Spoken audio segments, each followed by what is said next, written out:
What's up, guys? It is I, Matt Knight, your pious pontificator, your not-so-humble co-host of the Guywire podcast, joined here in the Checkmate studios with Mr. Chris. The one, the only, the man, the myth, the legend, Andrews. Yeah, I like that. The man, the myth. Who's watching The Watchmen? Andrews. Ooh, I like that. I'm not sure exactly what it means, but I like it. That's from the movie The Watchmen. I gathered that much, but yeah. You know, if The Watchmen are watching you, then who's watching The Watchmen? Ow. Yeah. That just hurt my brain. It's brainception. Today's episode really doesn't have a subject.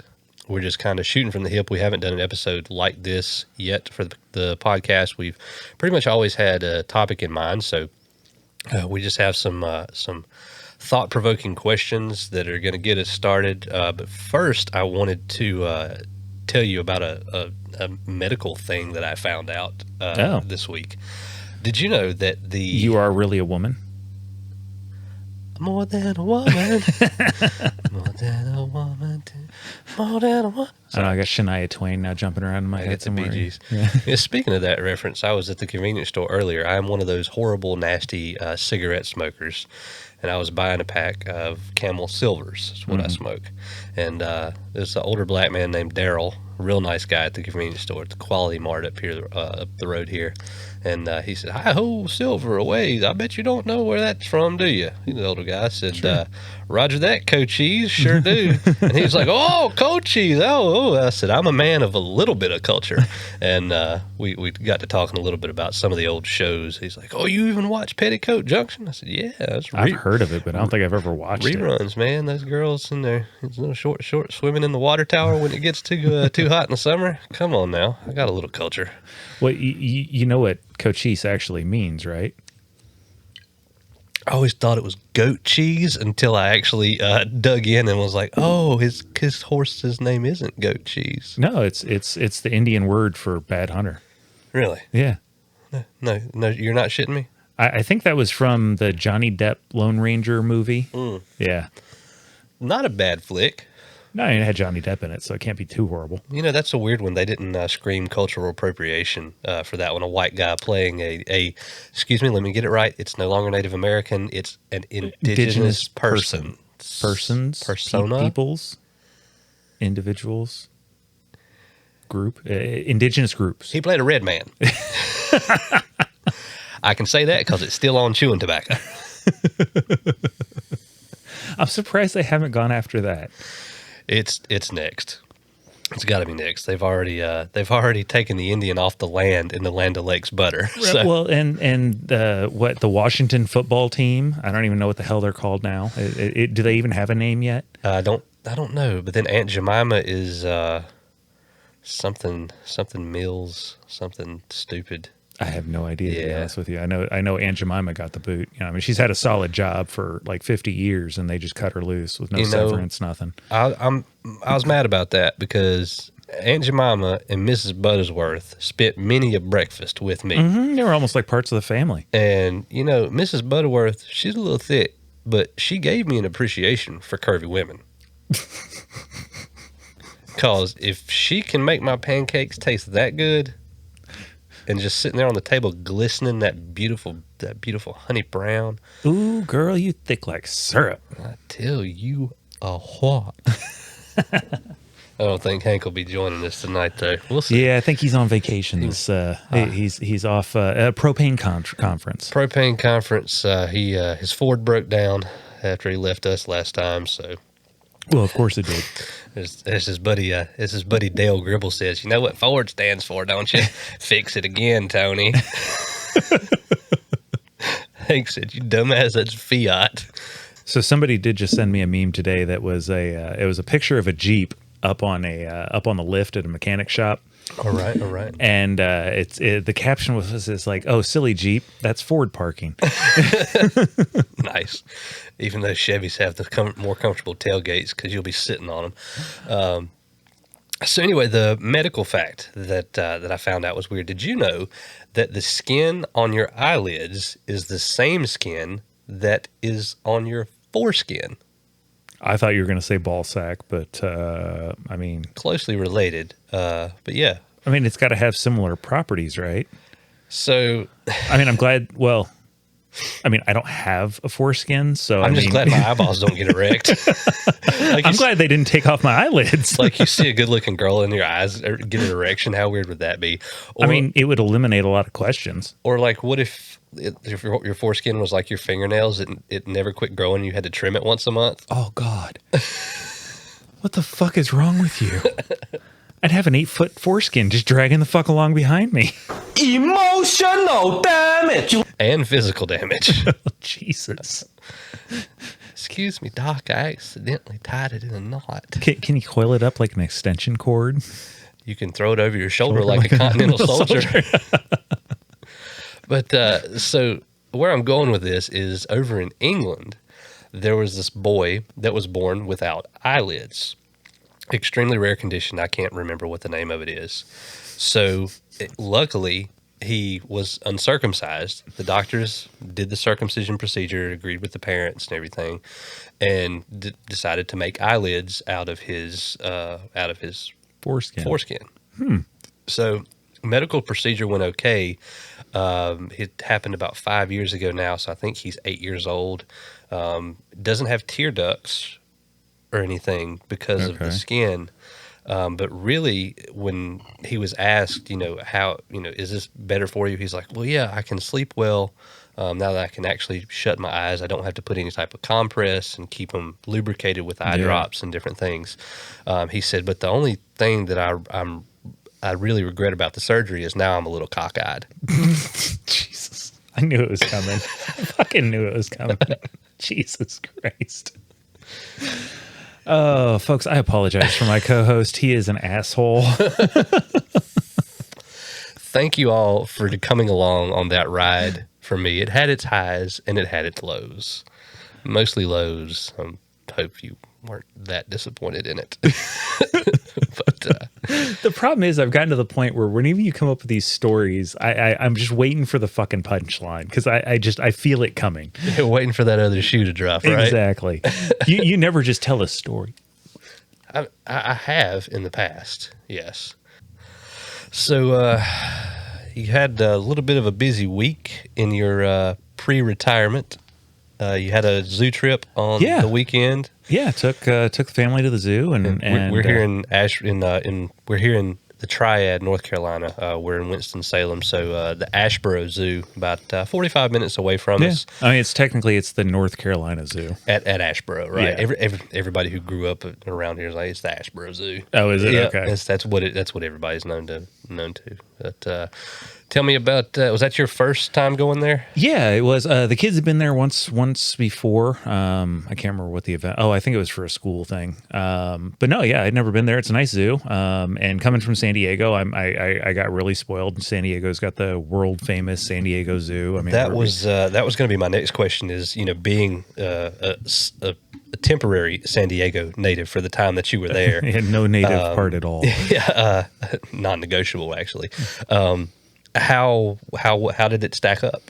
I'd say, it's as good as the San Diego Zoo. I think the San Diego Zoo's got a little more as far as different animals you can check out and stuff. Right. I mean, I might have missed some stuff, but well, the weather is milder in San Diego also. That's one thing that I think we have a disadvantage of is we actually have a winter. Yeah. Now, you have been in North Carolina long enough to know that we never know what type of winter we're going to get. Are we going to get a real winter? Are we going to get 5 days of winter? Mm-hmm. Are we going to get a Massachusetts winter? Yeah, it could be, you're wearing shorts half the winter, and then you get a week where you've got 12 inches of snow on the ground. Right. It's God, this is the most bipolar weather I've ever seen. Yeah. No, San Diego's got a little bit better weather, but you definitely pay a price for it in that town.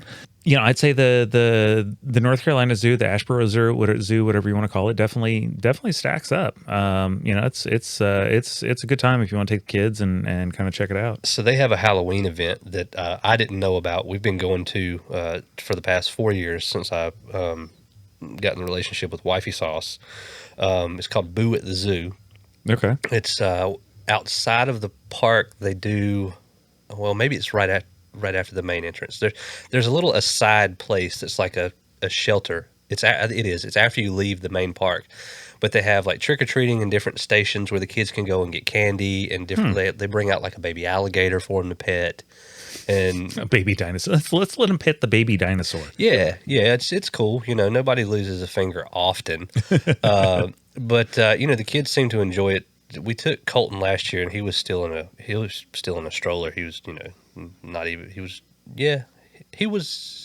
he might have just turned a year old, but he couldn't really walk.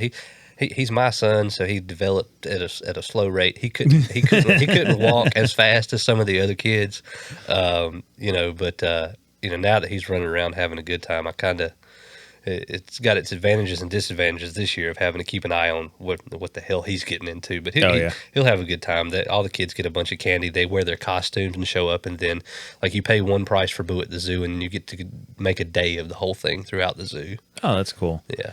I'll tell you one, because I've had kids, I've got two kids, and they were obviously both that age at one point in time.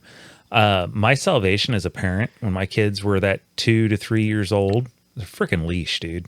We've got a couple for him. One is at the babysitter's, and the other one is stays in the back of her car, and it's got a little book bag attached to it. Yeah. They think it's a cute little backpack, and like I think my son's was shaped like a monkey, and the tail was the leash. Yeah. And like I'd get dirty looks from people occasionally because like we went out to the mall or something like the zoo or a fair where there's a lot of people milling around. Obviously a 2-year-old, you're not going to keep him in the stroller all day. Right. That's just a fallacy. Well, you've said it on the show before, and I'd played with it as one of the slogans for our show, our T-shirts. If it works, it's not stupid. Yep, exactly. But I'd get dirty looks from people. Or just like people just scoffing at us as they walk by, like, how dare you put your kid on a leash like it's a dog? Well, that's when you embrace your new native North Carolinian and just look at him and say, bless your heart, because it means fuck you. Oh yeah.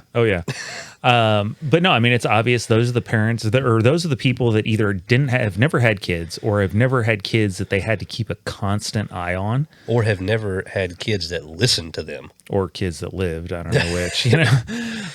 You leave Kevin Bishop out of this. Meanwhile, I hope you're having a great time down in Myrtle Beach, Mr. Bishop. Yeah. No, I hope whatever you're doing there, Mr. Bishop, you're having a good time. Yeah. So the cool thing that I saw at Boo at the Zoo, I think it was either last year or year before. I think it was probably last year, because the year before that I was just getting over like a bad cold. The weather had just changed in a snap, and I wasn't feeling great. But they have tortoises in one part. Okay. That are just kind of walking around. They're behind a fence, but it's like one of those. It's only a fence. It's a fence that's just good enough to keep a tortoise in, but you can still like reach through the slats and like touch their shell and stuff. Okay. These motherfuckers was doing the deed. Nice. Not as slow as you would think either.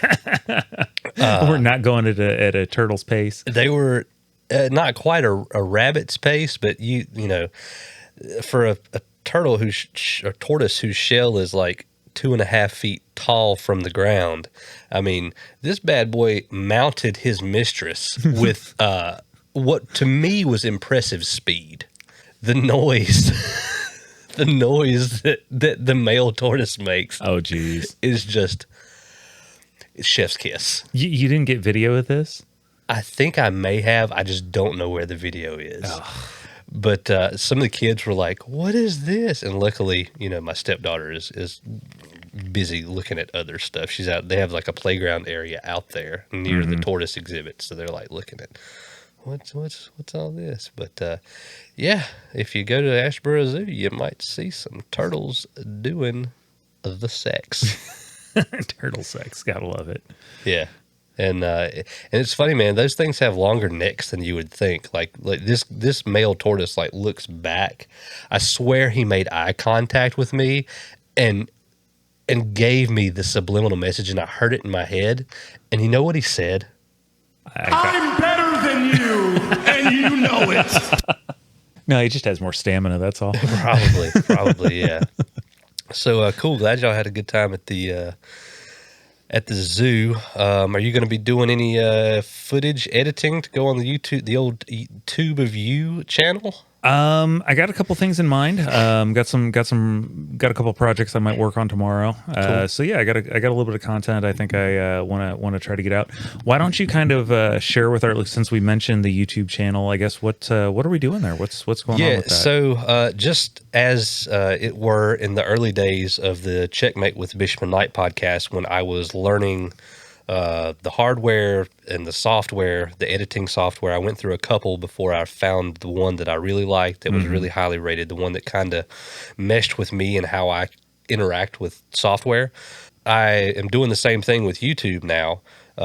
We did a Facebook Live with our Hot Chip Challenge. I just took the Facebook Live and used an older program called Hit Film Express. It was free. I edited a few other videos with it, but it kind of sucks. I had a couple years ago got a recommendation from my buddy Drew that lives down in Cary. He's a super intellectual guy that does stuff with, I think he's like a software engineer, or does something with networking or whatever. But he was like, yeah, I got a couple buddies that use DaVinci Resolve, and it's completely free unless you are doing like feature length films. And that is one of the softwares that Hollywood uses. Really? It is DaVinci Resolve Studio. Okay. Now, the regular DaVinci Resolve, you do have to have a fairly decent machine to run it as far as your graphics processor, your GPU. Now, Macs, I don't think they'll have any trouble. But as far as a cheap Windows PC, you're probably not going to get by, because my cheap Windows PC, even though it's brand new, it said, your GPU's out of memory. But my big gaming desktop had absolutely no problem with this program, and it has a great interface. You can choose between Adobe or some of the other stuff you may have experience with. One thing I noticed is a lot of the video tutorials are set up in the Adobe user interface, so that's what I went with. Okay. But as far as the YouTube channel, it's not really at this point throwing shit at the wall and seeing what sticks. It's just I'm making content and seeing how my editing skills progress to make something good.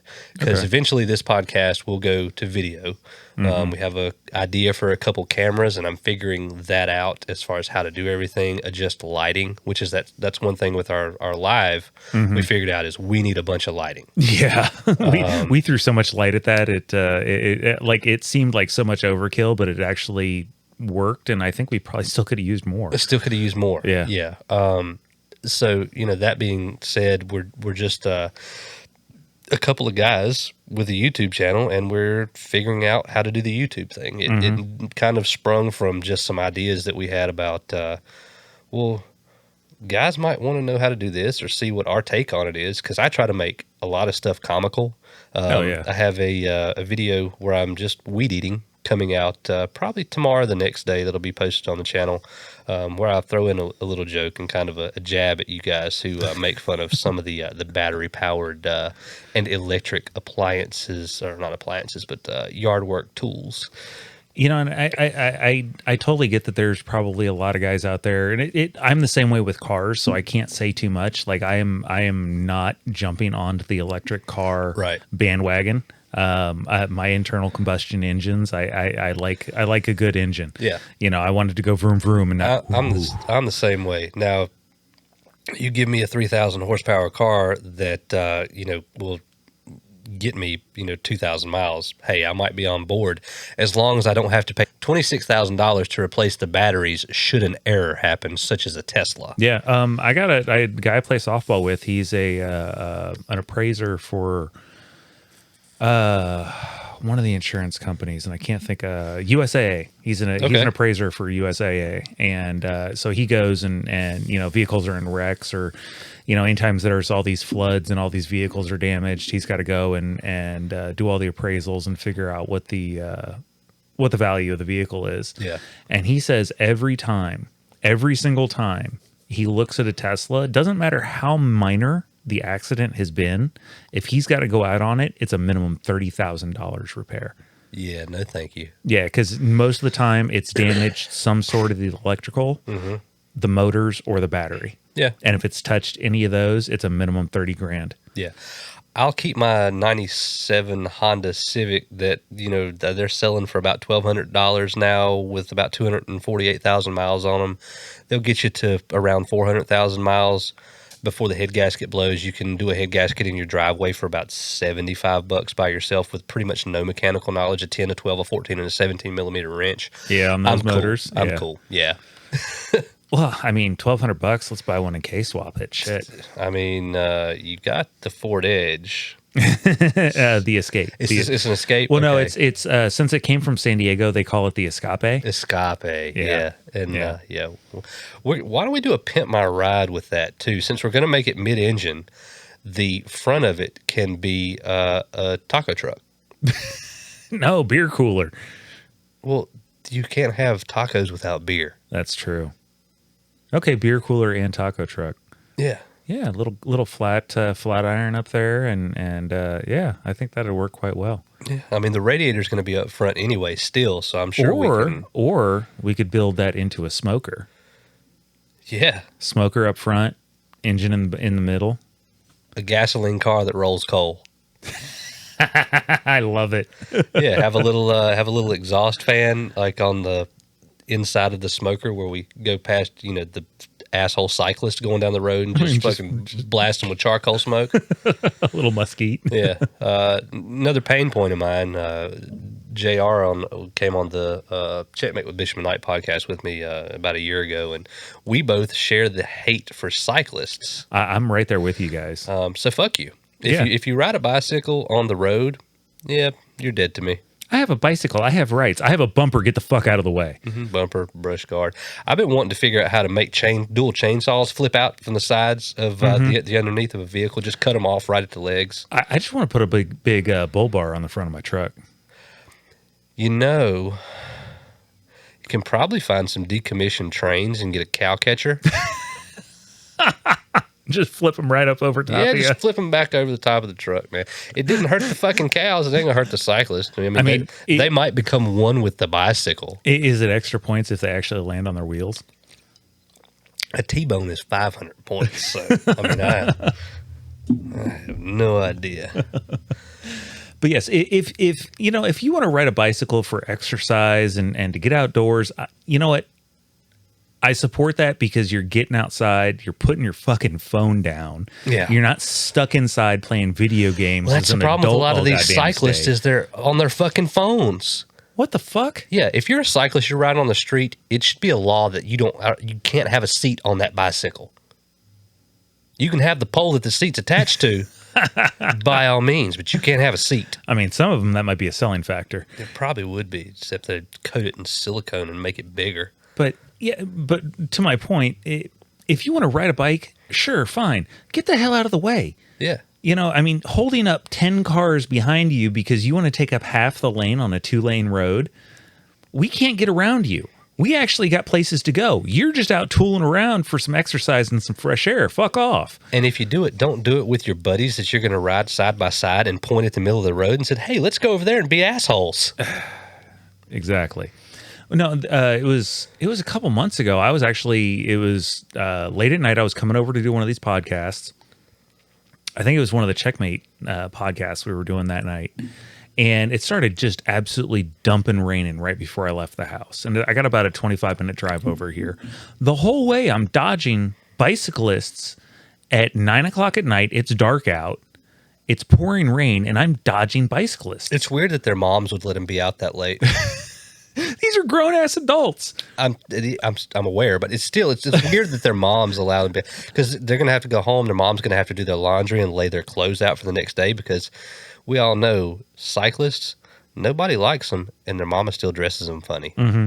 Well, and it's something I've figured out moving here from a bigger city is the lighting at night around here in the rain is dog shit. Well, and they did something too where we used to have reflective paint for the lines on the road, and they don't do that anymore. Well, in states that don't get a lot of snow or much snow, they put the little reflective bump things. Right. I get it here. They can't do that because whenever you scrape, whenever the snow plow comes through, it's just going to pop them all off. Yeah, you got to do something because they start scraping the roads as soon as the dusting comes down. Oh yeah. like as soon as it rains around here, I lose the lines. I can't see the lines on the road. I can't see shit. And now I'm dodging bicyclists. Well, that was supposed to be the solve it with the reflective coating, and I don't know what happened. If anybody, it probably wore off in like 3 days. Well, dude, I lived off of Highway 220, which runs from like Asheboro to Martinsville, Virginia, my entire life. The first time they painted that stuff down there, it lasted until the next time they repaved that road. Now it got a little dirty. It did wear, but they didn't have to put reflectors in. When they plowed the highway, and the reflectors, they didn't have reflectors that would pop and then create a pothole that they then had to come back and film. So I don't know what the shit North Carolina decided, what the DOT decided about this reflective paint. They don't do it anymore, but they need to bring it back. Well, some damn bean counter probably decided it was too expensive.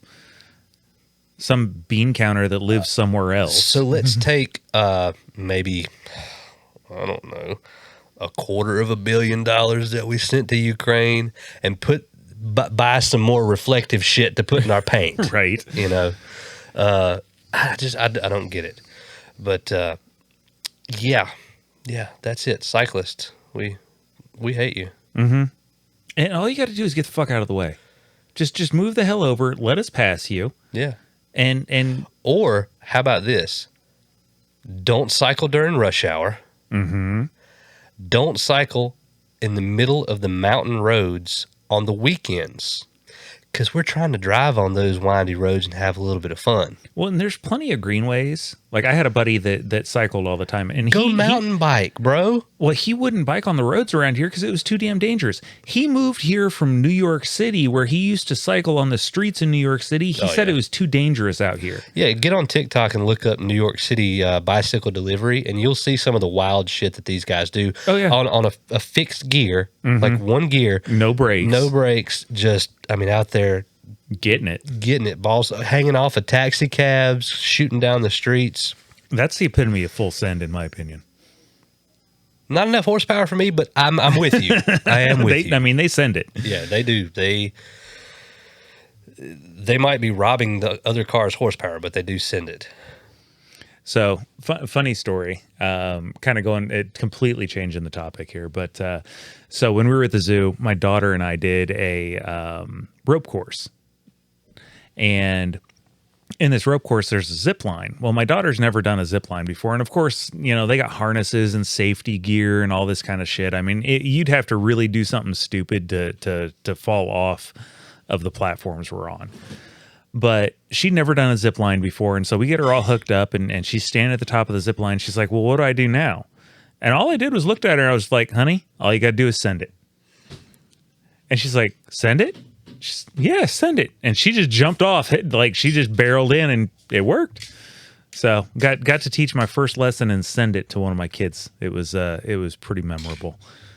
Yeah. That's always good when your kid just has a natural instinct for send it. Oh yeah, absolutely. Well, guys, we're going to take a quick break. And when we come back, we're going to be asking some questions that provoke some thought and possibly get some answers out of each other that we don't know the answers to yet.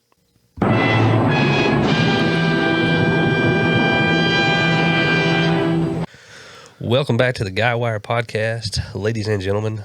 So Molly from the Two Undead Girls podcast, friends of ours, just posted a status that says, sorry to be the bearer of bad news, but the astrology for the rest of this year is absolute shit. And 2023 isn't looking all that cute either. You've been forewarned. So for those of you who want to learn possibly more about astrology, go listen to the Two Undead Girls. Well, that could go in a line with a lot of the shit that we got going on in this world right now, and we're definitely not going to dig into that because that's not this podcast. We don't talk about Mercury and Gatorade or nothing of that. I'm a Capri Sun, not an aquariums. Well, I was thinking more, the political end of things, and that's definitely, if you want to talk about that, definitely tune into a Wild Bill and the Last Stand podcast. Yeah. One weird thing, though, about Wild Bill is he doesn't go down a lot of the conspiracy hole the way that a lot of super right-wingers do. Okay. And I'm not saying that Bill's a super right-winger, even though he is a staunch conservative. But if you want to go listen to some political opinion, definitely go check out Wild Bill. Even if you think it's going to make you mad, he is well educated, and can back up his statements with facts, news clips, a whole bunch of stuff. And kind of like what is it, State Farm? He knows a thing or two because he's seen a thing or two. Yeah. Speaking of, I saw a clip today that the stock market since Joseph Biden took office is down. Was it $1.7 trillion? I have stopped. I have a stock portfolio and I have stopped paying attention to it because Jesus Christ. I quit contributing to my 401k because every day I look at my portfolio and it's like less. What I would recommend doing though is whatever you were, that percentage that you were contributing. Yeah, I'm spending it. Yeah. Okay. I was going to say, send it to Ukraine. Put that aside. Oh, okay. So when things do stabilize, you can buy at a discount before the market comes up. Now, I still do my stock purchase plan because I get a discount as the employee of the bank that I work for. Yeah, and you're going to be buying at the lower price. So it's actually the best time. I would actually take all the money that you had going into your 401k and shift that into the stock purchase plan. Almost leveled it, but since we've got some expenses coming up with, we haven't made the announcement. Wifey Sauce and I are getting married on November 12th. Finally, after 4 years of engagement. So had some expense with the wedding that come up. So, we've some of that's gone towards that, but other has gone back into the stock purchase plan to kind of, I use that as a secondary savings account with that stock purchase plan because when it gets high, I can just sell and, do whatever with the money. So any other news in your life this week, Chris? I don't have a whole, I live a pretty simple life and things have been pretty simple for me recently. So I don't have a whole lot going on. It ain't much, but it's honest work. Exactly. Well, I don't know if we call it work because, I don't work, but, There you go. So we're getting to some questions, maybe some thought-provoking stuff that we might learn a thing or two because we know a thing or two. You've already used that. Yeah, and you just butchered it, but we'll move on. So questions. We are farmers. Dun, dun, dun, dun, dun, dun. What was your best drop the mic moment? Drop the mic moment. Holy, something that you remember that you've said that's just it lingers with you. It doesn't have to be like you told somebody off or something like that, even though that can be part of it. Just something you said that you can remember where afterwards you were like, I can just go ahead and do a pipe bomb on that. I've actually got a good story for this one. It's going to take a minute, and there'll probably be a few people out there that hate me for it, and I really don't give a shit. But so many moons ago, I'd say it was probably at least 15 years ago, I was a bouncer and the head doorman at a nightclub in downtown San Diego, and it was a very popular spot at the time.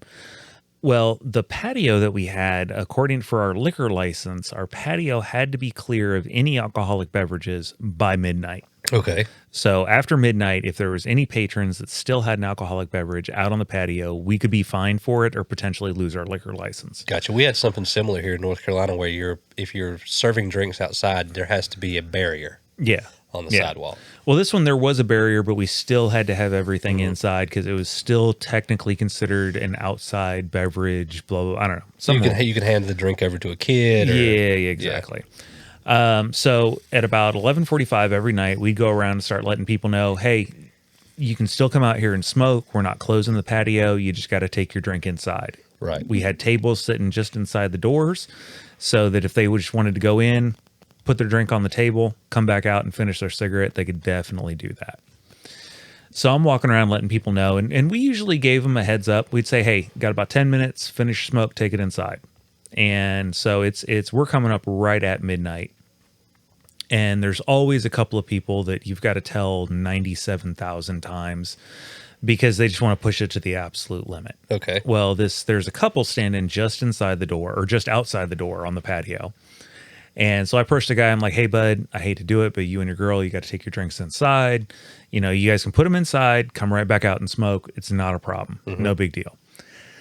So this guy had a couple of drinks, and apparently he thought he had some swagger, and starts into his whole jive routine of, "Hey man, come on, just let us keep the drinks out, or keep our drinks outside. Come on, I got this hot girl with me. Let her keep her drink out here. Blah blah blah blah blah." So I let him say his little spiel, and I looked her up and down, and looked at him and went, "She ain't that hot. Take your drinks inside," and just walked off. I'm your huckleberry. The best part was right before walking off, making eye contact with her, and the look on her face. It was like I just kicked her all of her puppies and popped all of her balloons and stole her candy. Very nice. It was the most just destroyed I think I've ever seen a person. And then I just walked away. Pipe bomb. Pipe bomb. So I'm glad you brought up the bouncer experience that you've had. There's a Many experiences. There's a video that's going around TikTok of this female. She is wearing a wig. It's not too obvious when the video starts. It's, "What do you think of me?" And then she takes the wig off, and she's in a cutoff shirt now, and she's got tattoos, and she's kind of jacked, and her head is buzzed down. And she said, "What are your guys' problem with us masculine women? Why do you have problems with us?" Because I'm intimidated by you. A bouncer stitched the video, and he's like, "I have a day job, but I also work weekends as a bouncer. I've done it for years, and this is going to piss some people off when I say this, but the problem that I have with you masculine women is when you come into the establishment that I work, you're loud, you're boisterous, you're acting basically like you have a bigger dick than anybody in the place. Something to prove, yeah. Something to prove, chip on your shoulder, whatever that is. And then then you want to challenge me. Now, I'm usually sitting at the door or sitting at a stool somewhere. When you figure out that I'm 6'2" and 300 pounds, then you want to flip the script and play the victim. You're a woman. You can't touch me. Or I'm a woman. You can't touch me. You're a man, blah, blah, blah. No, ma'am. If you're in the club and you're acting out of sorts, I am an equal opportunity ass kicker. Yeah. Yeah, no, that's absolutely correct. And I would back that. I have a story to back that up, actually. And he said, "I never use more force than what I've met with, but if you need to be removed, I will remove you." Mm-hmm. And I've had bodybuilders in here that are close to getting into a fight, and I can tap them on the shoulder and say, "Bud, move it along," and they'll do it. Mm-hmm. But you masculine women, for some fucking reason, want to keep pushing that envelope until it breaks the fuck loose. You know, it's something I figured out. I worked in nightclubs for probably about 6 years as a bouncer. In one, I was an inside bouncer, just keeping an eye on things. I was a doorman. I was a head of security, VIP host. I've done a lot of different things in that industry. And one thing I figured out is if guys get into a fight in a bar, the only thing they're trying to do is not look like a punk. Right. To their friends or the girl with them or everybody else around. That's all they want to do, is they don't want to lose face. Yep. And as soon as somebody jumps into that fight, usually someone of authority, whether it's security, cops, whatever it is, they're usually fine. They got a few throws in and they're done. They're like, "All right, cool. I ain't trying to go to jail tonight." You got your exceptions. You got your guys that just won't quit. Or those guys who won't quit drinking, and it might be a busy night and they've been overserved or overpoured. Sure. That happens too. Oh, yeah, absolutely. But anytime there's a fight with women, it is 10 times harder to break up than fights with guys. Oh, they go for the fatality. It's Mortal Kombat. Well, and that's the thing. They're not there just to throw a couple punches and not lose face. Mm-hmm. They're there to kill a bitch. Yeah. Women, by the time they get to that point, and I think a lot of it is the way they've been brought up and the social pressures that have been put on women, they're told that they're not supposed to fight. Mm-hmm. Guys, it's like, I mean, we're kind of grown. We're maybe not this generation now, but our generation, like getting into a scrap, throwing a few punches, getting a bloody nose, that was kind of part of growing up. That was expected. Yeah. And I think we get more experience getting to that point and learning to control that a little bit more. Whereas women, if they get pushed to that point of getting physical with someone else, It's no whole bar. It's Katie bar the door. It's I'm gonna fucking kill this bitch. Well, that's the thing with guys like you and I. You know, even though we're a few years apart, we are of the same generation. You know, we've been in our fair share of scraps enough to know who wins a fight. Nobody. Yeah, pretty much. Nobody wins. Well, a fight. I've won a couple. You know, I won't say I haven't, but I've lost a few too. Don't get me wrong. yeah, but realistically, you know, nobody wins a fight. Like Oh, no. if it had never happened, and you'd gone on about your day, oh, you punked down from him, so. Exactly. How does that affect my job? How does that affect my life? Does that affect the amount of dollars in my pocket? Didn't think so. Right? Did money come out of my bank account because I got punked? Exactly. Now, if I get, you know, charged with assault, money's coming out of my account. Oh yeah, that's a whole different ballgame. Because you don't know the who in the bar or wherever you're at is the little Chihuahua who has all bark and no bite. And when you punch him in the mouth to shut him up, he goes and calls the police and presses charges. You know, not everybody is of the mindset. Go scrap, shake hands, go home. Yeah, go buy each other a drink. Shit. Yeah. So that's an interesting perspective, and I can't say that. I only know a handful of masculine women, and they're from the bar that I frequent, and all of them are the opposite of what this guy is, painting the picture as far as what he's seen. Now, this is also the South, and he is up north. Okay. So I think that also might be a difference in mindset. Well, where, another story I had was, I was working at a bar. It was another one in California, and this one had a predominantly homosexual clientele. right. And I didn't have a problem with that. Kevin Bishop used to come in there all the time. Oh, yeah, all the time. He was a regular. JR. Yeah. Alex. Yeah, I saw him there all Yep, the time. Alex, definitely. He used to get up on the tables and dance shirtless. It was weird. Was But he wearing the assless chaps? unfortunately, that was the problem. Because he doesn't have an ass, and the chaps are assless. Well, it's fitting. Assless. Yeah. Assless. Yeah. What are those 2 pieces of 8.5 by 11 you have back there, buddy? A couple of 3x5 cards. But no, so I'm inside kind of doing, and that's one of the things as a bouncer, you do a lot of laps. You just kind of do a lap through the bar, see what's going on, where people are, who's doing what, so on and so forth. And I happened to be cruising by the dance floor, and this was a pretty mellow night. I think it was like a Wednesday night or something like that. I think we did line dancing on that night or something like that. So the dance floor wasn't packed. We weren't playing a lot of hip hop music or anything like that. And I happen to glance over, and all I see is this very butch woman, the buzzed haircut and dressed in very, quote unquote, stereotypical male attire. Butch. Truck And driver. I watched over the top from sun up to sundown. She has got some girl down on the ground, and she is just throwing haymakers into it. She's just standing over, just throwing bows into this poor girl. Yeah. And so I run over, just grab her over top of her arms in a bear hug, picked her up, and started marching towards the door. And next thing I know is I have a psychotic spider monkey attached to my back, in the back of my head, just clawing the shit out of everything that she can get her hands on. It was the girl she was just beating the shit out of. Saw me bear hug and pick this girl up and walk her towards the door. Yeah. And the girl that's just getting her ass handed to her is now jumped on my back and is trying to beat the shit out of me and claw me. Do you think it was one of those nobody hits my brother but me situations? I don't know. I honestly don't know. I got the two of them out the door. Somehow I basically carried both of them. Yeah. One on my back and one in front of me out the front door, and just dropped them off to the guy at the door. And it was his problem now. Yeah, I did an about face and walked away. And he's like, "Why didn't you call me on the radio?" I was like, "Because this crazy bitch ripped it out of my ear." Yeah. Yeah.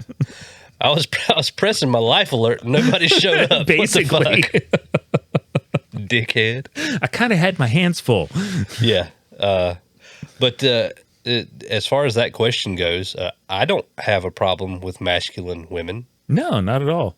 I'm a huge proponent of professional wrestling. There is, what does she call herself? Big Mama Swole or Big Mama Pump or something like You're that. asking the wrong There's person. there was a wrestler back in the day named Scott Steiner, obviously a real huge roided up guy, and he called himself Big Papa Pump. And she calls herself like Big Mama Pump or Big Mama Swole or something along the play of that. Okay. Her name's Jordan Grace. Wrestles in Impact Wrestling. And I think she's gorgeous. But she benches more than both of us will ever and probably have ever in our lives. Holy shit. I mean, she's a jacked up, muscled up chick, but I think she's absolutely beautiful.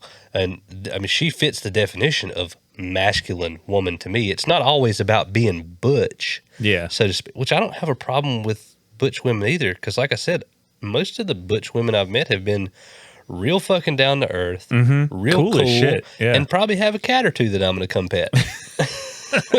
And that was not a sexual It wasn't. innuendo. I love fucking cats, and they generally have cats. You love fucking cats? I love fucking cats. Yeah, that comma's important. Yeah.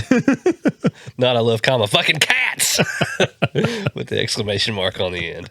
But I have no problem with dude, I play softball with a couple of butch women that are Is that even politically correct? And not that I worry about political correctness, because I feel like honestly, I have no idea. Political correctness is just softening your speech to conform to someone else's ideals, and I don't agree with that because I have my own ideals. And political correctness changes with every fucking sunrise. Oh, yeah, absolutely. I mean, it goes from we used to sit Indian style, now it's crisscross applesauce, now it's indigenous people's way of sitting, and fucking like I made that up, obviously, but like still, I mean that's the progression of events here. Yeah. You're everything, and I think that's a good point for the Guy Wire podcast is that political correctness softens masculinity. And I think that's been the point of a lot of quote unquote political correctness is to try to soften what is it they call it, toxic masculinity. Well, that's the thing too with this shit talking online is a lot of people that do it have obviously never been punched in the mouth for some shit that they've said. Yes, I would wholeheartedly agree with that.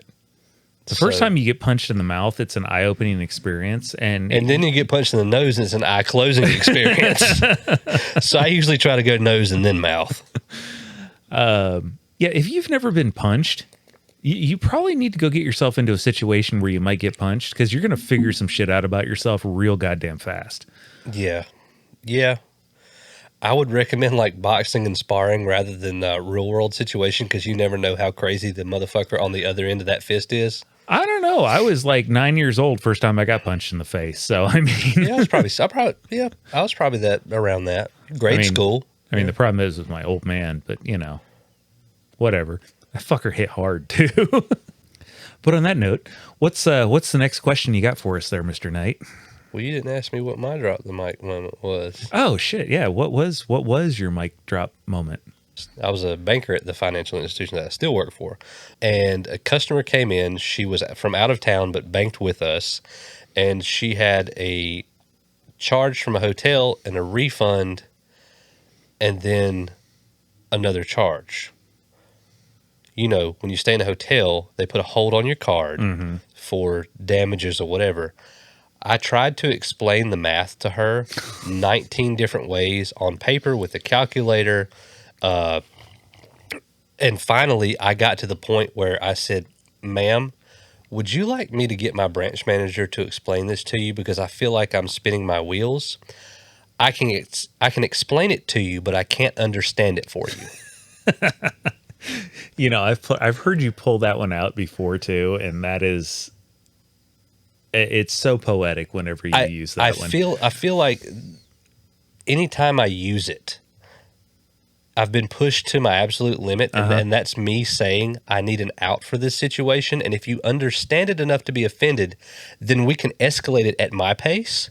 But if you don't, and you honor my request to go get someone else involved, or for me to just step away for a moment, then that also will de-escalate the situation, and I can just drop that pipe bomb. I think the one that I've used in the past in like customer service situations is, it's typically that person that's wanting an explanation or an answer for something that there's no answer for, there's no explanation for. And or it's they're getting so caught up into the why behind it when you've already solved their problem, Right.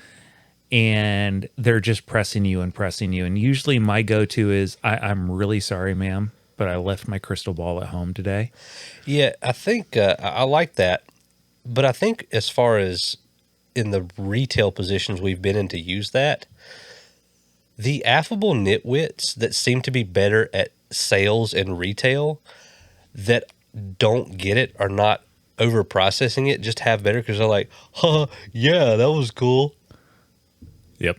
And it's like, that's the end of the conversation. And They don't get it. they don't get it. The customer, I don't think, gets it. Mm-hmm. I obviously don't get it because I'm over here like steaming. Like, I'm gonna tell this bitch where she can fucking go. Like, why are you still discussing why you can't get into your Facebook when I got you into your Facebook? I think I've only ever had one customer look at me when I pulled out the crystal ball and like actually get offended because they understood it. Everybody else, it was just kind of that dim and confused. Like, you remember the RCA dog commercials where the RCA dog kind of just cocks his head slightly to the side? Yep. They just they cock their head slightly to the side and they get that confused, dim look. Huh? Fun fact, that's where Michael Myers, the actor who played Michael Myers in Halloween, got the head cock from. Really? That From the iconic stupid scene. RCA dog? The stupid RCA dog. He improvised that scene in the movie when he had Jamie Lee Curtis held up, by her neck, and he just cocks his head to the side with, yeah. That's brilliant. I had no idea. Fun fact for you guys. That's I haven't watched any of those movies in so goddamn long. Halloween 3, Season of the Witch, I don't know if I've seen that one, period. would have been an absolute banger and one of the best horror movies that everybody has watched had it not been tried to loop in as part of the Halloween series. It has no Michael Myers. It has no Haddonfield, Illinois references. It's just a separate story somehow that made it in there to the series. Halloween 3, Season of the Witch. They had these cursed Halloween masks that were taking children's souls and doing demonic shit with them. Great movie, great plot line, great story, very few continuity errors. Just completely fucked up that it was in the Halloween It franchise. was called Halloween 3, Season of the Witch, because everybody watched Halloween 1 and 2 and they're like, oh, They want some more Michael Myers. They want some more Michael Myers. They want to know what's about Halloween. And then this steaming pile of shit. Now, I say that because as far as being in a Halloween series, it is a steaming pile of shit. But remove it from Halloween, and it's awesome. I think moving on to the next question. Who has completely lost your respect? And it doesn't have to be an individual. It can be a group, whatever. You mean aside from our government? That was my answer. I mean, yeah, that's probably the easiest answer for me is our government and the president specifically. Well, he never really had mine to begin with. No, but unfortunately, he is now in an office that should be respected. Yeah. And this is something that I've struggled with because with all of the not my president shit from the past, and I think we've seen that for a couple of elections, at the end of the day, he is my president, unfortunately. Right. So a part of me still wants to respect the office, but it's so hard right now. Jesus Christ, is it so hard? Yeah, well, it goes back to me to, my military days where, I went from Bush to Obama, and that was really the reason that I got out. I respected Obama as my commander-in-chief. However, I really didn't respect what he was. I didn't respect the lane that he had chose to drive our country in. Mm-hmm. So he was in the bike lane. Obviously, yeah. if you will. But that's kind of the same thing, when Biden was elected president, it wasn't the way that I wanted it to go after, up until the pandemic, the years of prosperity under our previous administration.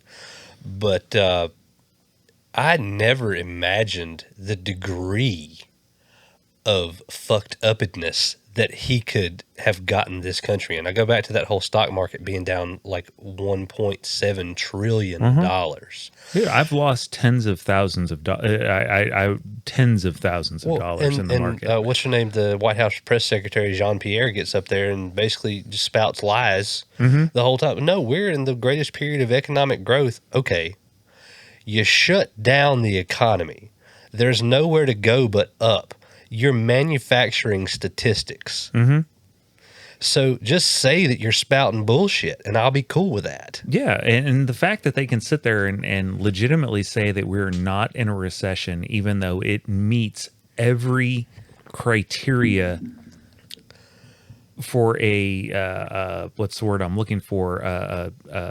It meets every criteria for a recession. For an economic recession, yeah. Well, the good thing about that is going into the November 8th elections, we're going to be into the third quarter, the third consecutive quarter of no economic growth. So maybe that'll make some people see the light. I don't know. I will say, if you have money to put into the market, now is not a bad time, despite the fears that a lot of people have. Buy low, sell high. Exactly. Well, we're in this position right now, and it's happened through history numerous times. Right after 2008, with the housing market bubble bursting, after the Great Depression, there's been numerous along the ways. And if you can buy in now, your growth will be just absolutely phenomenal over the next 10 years. If we can get to the next 10 years. My fear, and this is going a little bit out on the fringe, is that within the next 10 years, we won't be worrying what the stock market is doing. We'll be worrying that our tractor is going to do what we need to do so we can feed our families, because we're in a position where we have to farm and we have to cultivate our own food. We'll be worrying about, can we buy seeds? Well, because that's another thing. It won't even be. My fear is that we won't be in a position where we're buying things. We're in a position where we're bartering for things. Right. And that's going to be a hell of a thing, is having to barter for, to heat your home. And one thing to keep in mind, there's two things you never barter with. Never. Ammunition. Ammunition, correct. And water. Pussy. Oh, sorry.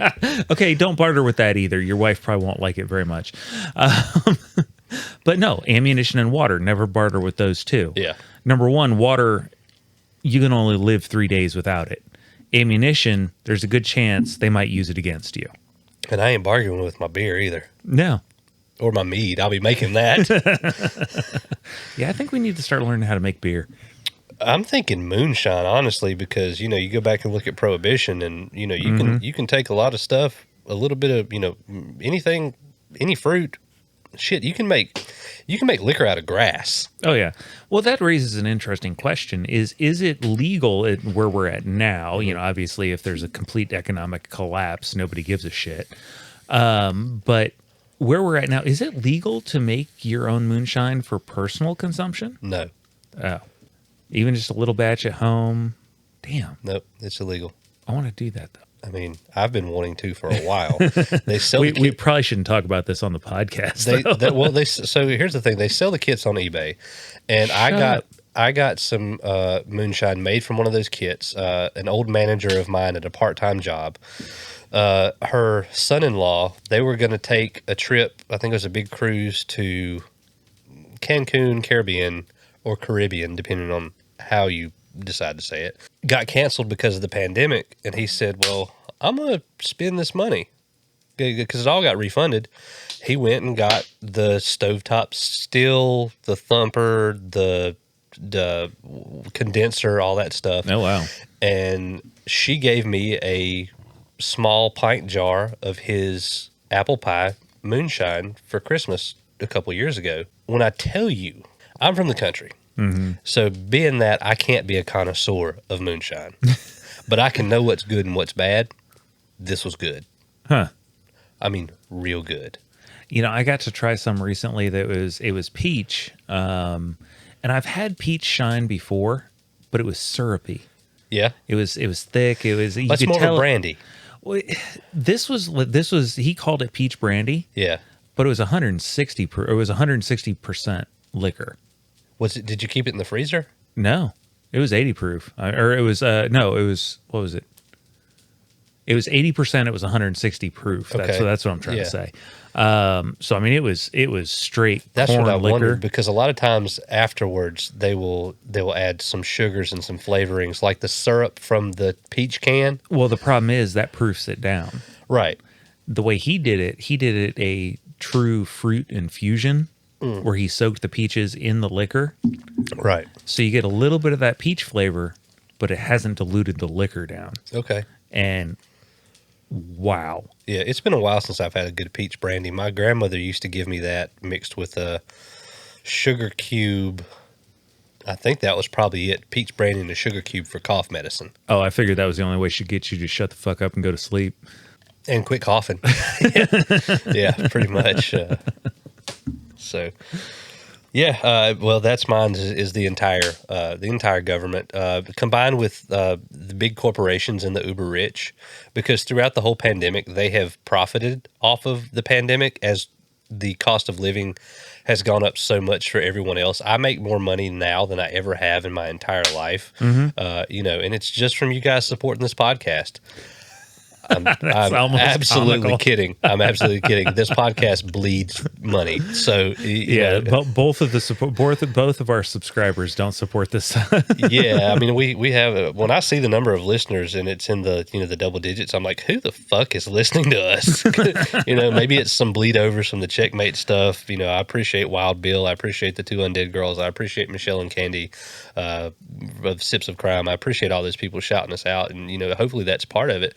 But no, as far as my non-recreational, which I consider this podcast to be recreational, I make more money than I ever have in my entire life, and it's harder to make ends meet. Mm-hmm. I guess another group of people that I hate are the people who still justify old Brandon in office.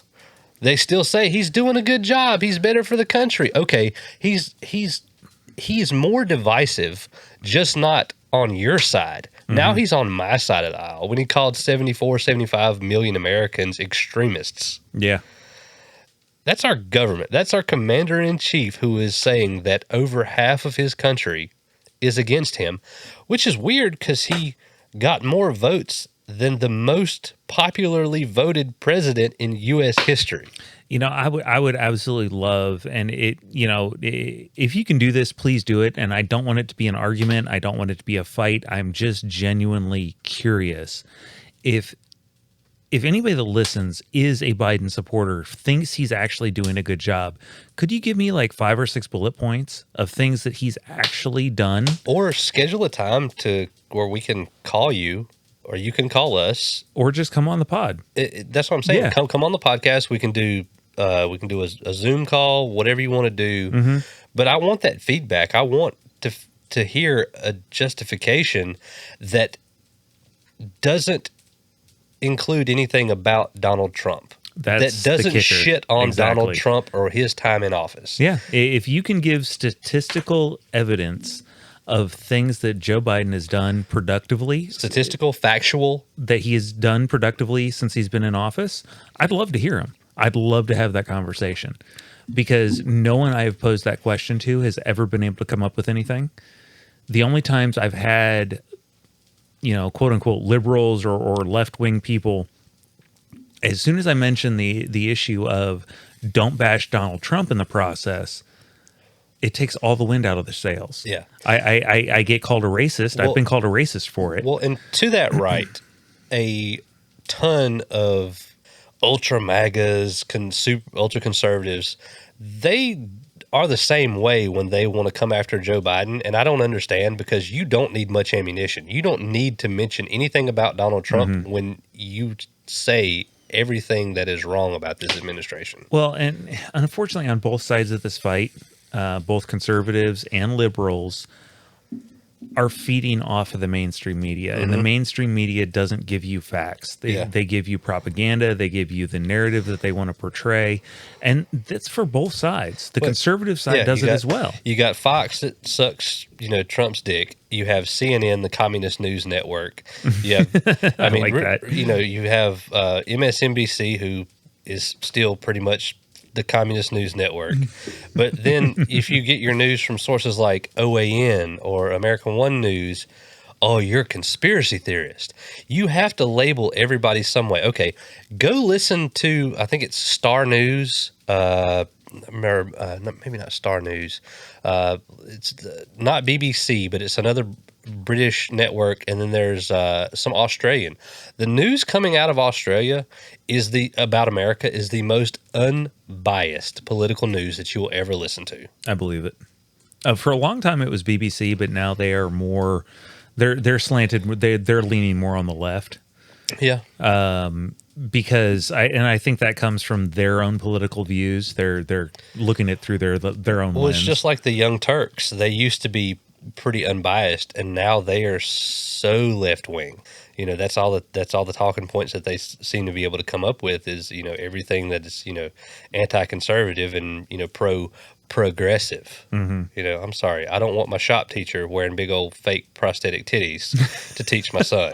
If anybody's seen that video about Canada going around TikTok, oh my God, that's a real thing. it's a real thing. I'm not going to beat a dead horse. Like I said, I don't like to get political in this podcast. Both Chris and I are libertarians. We're in the middle of the aisle.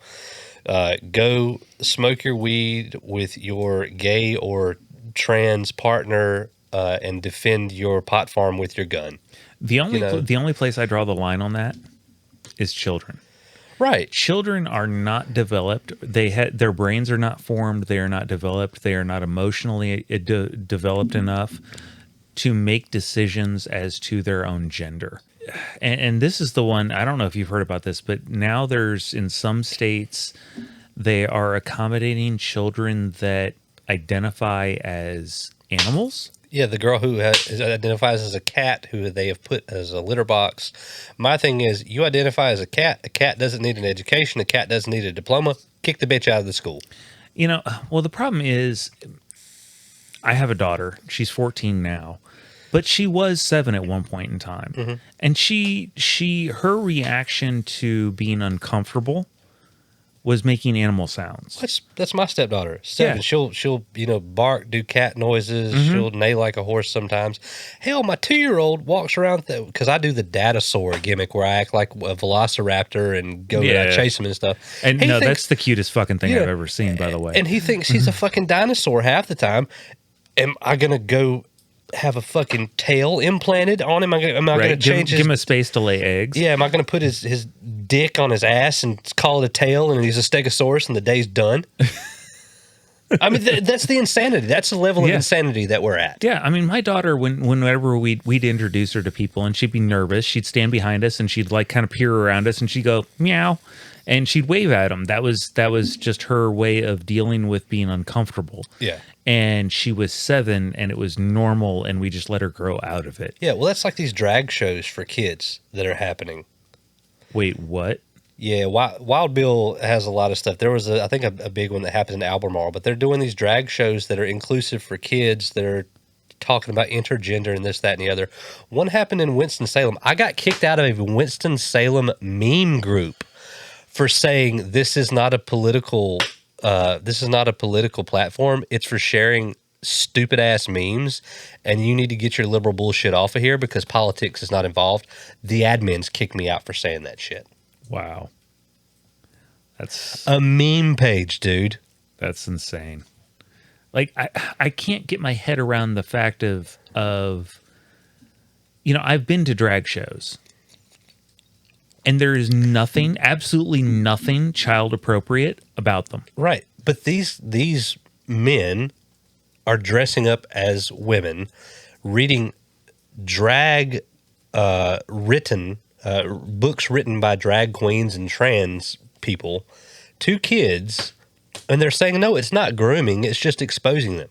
Okay. No, it's grooming. Exposing them to something that their parents are not comfortable with is grooming.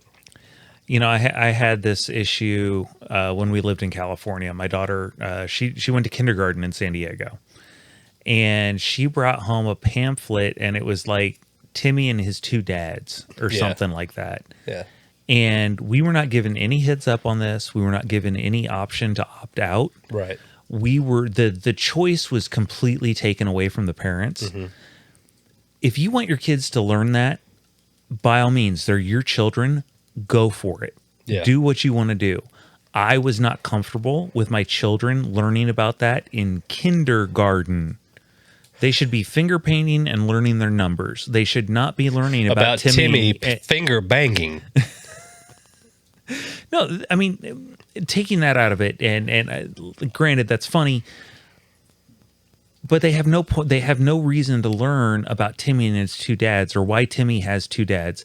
That's a question. If little Susie comes home and wants to ask her parents why Timmy has two dads, that's for her parents to answer. Well, it goes back to the, mommy, where do babies come from argument. That's not on the school system to teach up until the parents basically consent. Well, and I remember when we did sex ed and when I was going through school, I had to get a permission slip signed by my parents. So did I.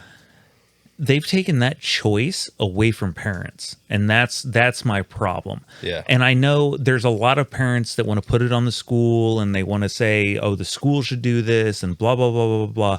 It should still be the parents' choice. They're still our children. Yeah. They're not the community's children. We're not in a society where it takes a village to raise a child, because you can't do that anymore. Well, last piece on that is the mainstream media has painted the deplorables, the conservatives, the Trump people, the people who voted for Trump, not necessarily the Trump people, as being cavemen and toxically masculine and this, that, and the other. Deplorables, yeah. The deplorables. And that's why. It's because we're cavemen, you are more intelligent and you have a better right to decide for my child than I do. Yeah, no. Well, that's hopefully as political as we'll get. Yeah, I think that's about as political as we've ever gotten. But the reason is it attacks our masculinity and a big piece of being a guy. Mm-hmm. It attacks our places as fathers in the family. I'm the damn paterfamilias. My wife and I always viewed it as a partnership, and we parented together. But there were so many times that decision was taken away from us, right? As parents, as a team, yeah. That's not okay. Well, that goes back to what I was saying about the government and politics and the uber rich. If you have enough money to pay lobbyists to go and pay politicians, that's the way that the law is going to be written. Mm-hmm. And that's not the way it should be, because the government works for you. The government is not a policing body. You don't comply with the government. The government needs to comply with you. Mm-hmm. And when we say you, that's the people as a whole. That's not the individuals. We the people. Yes. So there's a lot of tangents we could get on this point, but we'll move on to the next question. I think that's a good idea. What is the most useless thing you know how to do other than be on this podcast? Yeah, I was going to say podcasting. God, I know how to do so many useless things. What's the most useless? Well, there was that one thing you did that one night with your tongue that I was just like, oh my God. Well, that would definitely not be useless then. No, it was something about the froth in the coffee. Like you did the freaking 4-leaf clover. I have no idea what you're talking about. It's just a stupid facetious joke, but go ahead. Go ahead with the most useless thing you know how to do. I didn't know where you were going with it. I would say catch a bass, but now it's like oh shit, that might be an actual something that's going to feed my family coming up. So well, yeah, no, God, most useless thing I know how to do. You look like you're contemplating, so I'll give you a second. Oh, I'm deeply contemplating. I have a couple. Okay. The first one you came prepared. Yeah, I never come prepared. This is the first time I'm reading this question. The first one is I know how to juggle. Okay. Yeah, I can juggle 3 balls. I only have 2, but I can juggle 3. So if they come in pairs. So you can juggle these nuts. Yeah, they come in pairs. So I don't know how. You just need a friend. Yeah, I need a bull ball. I need one guy with a bull ball. The other one. No, you need half sack. Yeah, I need half sack. Sons of Anarchy, God damn it. boondoggle. It's the thing where you used to get the little silicone ribbons, and you would like weave them Friendship into bracelets keychains and friendship. Okay. Yeah, so there was this book when I was a kid called Klutz, Klutz. Okay. That's where I learned how to juggle and learn this boondoggle shit. But it was this Klutz catalog that would come out, and you would get it every like quarter, or maybe every 6 months. You'd have one in the summer, one in the winter, and you could get yeah, I know what you're talking the about. instructional books and little science projects, whatever. And one was the boondoggle one was the juggling one, and they would come with all the accoutrement that you need to do your hobbies. So mine came with the 3 felt juggle balls, and it had like a step-by-step, a page by page, if you will. You start with one, and you try to get it to your eyeball height, and you go hand to hand, and then you have 2, and then you flip them, and then you gradually incorporate them. But then the boondoggle one, it has in the instructions on, these are the weaves that you do with this cord, and it has a whole bunch of silicone cord and like the key rings and stuff like that. Just shit to keep a kid occupied. No practical, real world application until I had a 7-year-old who wouldn't stop at my parents' house when I found my juggling felt bean bags in the basement, and I came upstairs with them and started juggling. And you always got to show off. What do you mean? I'm the least talented person that you will ever meet in your life. And he really is. I've known him for a while. yeah, I have 0 talents. Like the blowjobs don't even get Chris off. Like, I'm so untalented. I always got to finish myself. Yeah. Yeah. Speaking of, Easter egg in the weed eating guy wire video about finishing. Yes. Yep. So I know what you're talking about. That one will be uploaded in the next few days. Yeah, y'all should like that one. Probably tomorrow. It's funny. It's funny talking about the weaving the things. Is as a kid, I lived on a boat, and they called it. And on boats, we actually use it for stuff like the knots. Yeah, they call it macrame. It's decorative knot tying. That's what macrame is? Yeah, it's decorative knot tying. I thought that was similar to embroidery. No. Huh. So yeah, I learned how to do macrame, which was when the whole paracord bracelet thing was 10 years ago, was really popular. And you've told me you know how to do those, and I've always been amazed because I've untied one. And it's a pain in the dick. It's a pain in the dick, but I was like, holy shit, there's a lot of paracord in this, or 550 cord, depending on what you want to call it. But yeah, that's cool. Yeah, no, I'd sit down and I did that. Like I made 4 or 5 of them just one day, just because. And I've done keychains and I did like I had a backpack that I used for kind of like my bug out bag. Yeah. And like all the zipper pulls had little tabs on them with paracord. Well, there you go. Yeah, there's my useless skill as well. So boondoggle, but different. And yeah, macrame. Yeah, macrame. There you go. Next one. Moving right along. What's the worst and best thing about being a guy? Best thing, easy, peeing standing up, or just anywhere. Yeah. Don't have to sit. Don't have to. My spouse is one of those that she's got a bigger dick than most guys I know. So she can pretty much pee wherever she wants, and she has no problem doing that. It's actually rather impressive. Yeah, the next time she tries to do it in my mouth, I'm going to be mad, though. You paid for it last time. The price was negotiable. And this never actually happened. I felt as if I got a bargain. Damn it. What the hell were we talking about? The best and worst part about being a guy. Yeah. So yeah, obviously the best part being able to stand up and pee wherever the fuck we want, and on whatever we want. If I pee on it, it's mine. I think I have the worst part. Okay. Going back to our first episode, the lack of give a fuck about our mental health. Absolutely. And that's one of those things is I've been on a journey recently really working on and focusing on my mental health, which is something that has been extremely challenging for me to do. Because if you're comfortable, we should do a part 2 on men's mental health about because I feel like we had some, I hate using the word breakthrough moments, but I feel like we had some real aha moments of clarity. Yeah. Where, I hope that kind of opened you up as far as what I go through with my therapy and different things that I have going on. And I've told you some different stuff about some real kind of fucked up mental quirks that I have that I appreciate you listening to that and like being an outlet. And not everybody has that. Not a lot of guys who hang out are comfortable talking about, man, I really fucked up. I flipped out because my 7-year-old gave me a wet willy and it caused me sensory overload. Yeah. Well, and recently you've checked in on me a few times. Yeah. And I can't tell you how much I appreciate that, brother. Because that's I think one of the things with men's mental health is we've got to check in on each other.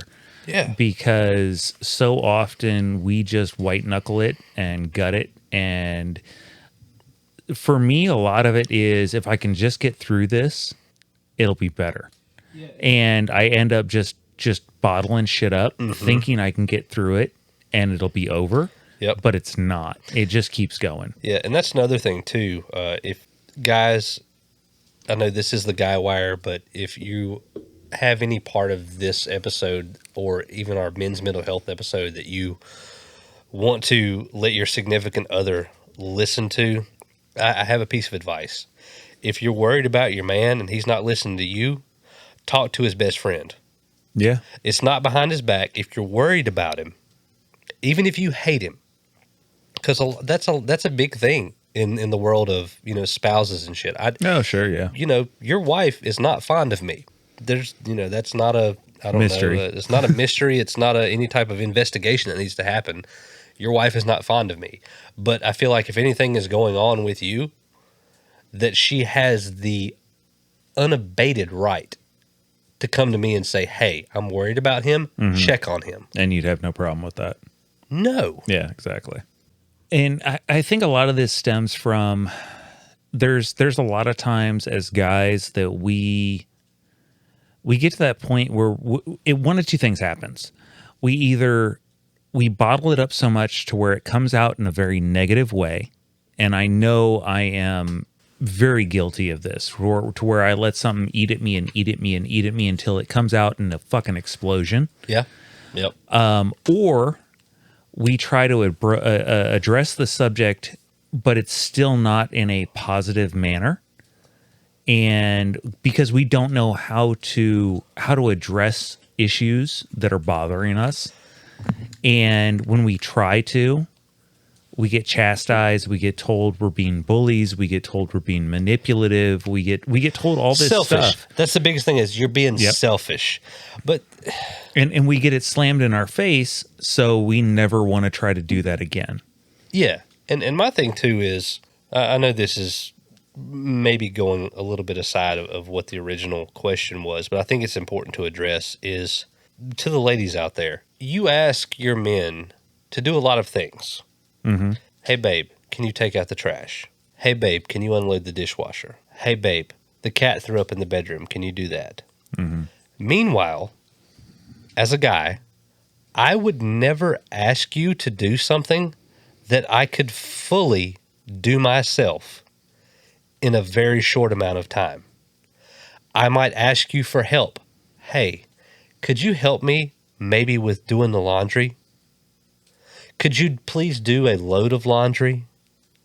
Hey, do you think you could run the vacuum over the floor in the living room while I'm at work since you're off today? But I would never ask you to do something that I could full well do myself, and I will usually do by myself. Mm-hmm. So why is that, though? I don't know. I don't know what the weird thing is between men and women to where that's different. And that also brings up a good thing that you sent me. We're going to start a dating site for straight men looking for husbands that are other straight men. Absolutely. I mean, if you've ever had the dream of having a dual income household with no bullshit, no arguments, No stressing over who you're talking to, Yeah. where you are, No, how long you're going to be there, when you'll be back. not worrying about getting a gift for a holiday because you know what? We'll go out and get beers. Yeah. Yeah. I got you this nice cigar.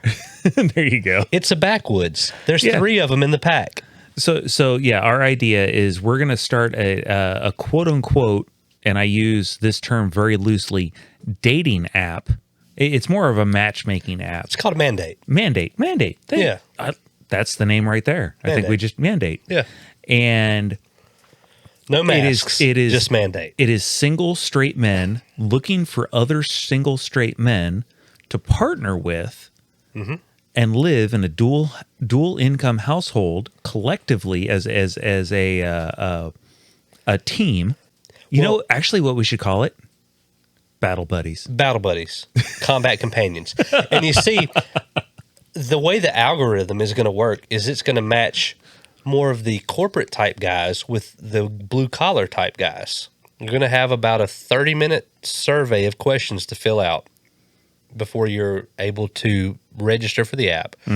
And the blue collar are going to get matched more towards the corporate.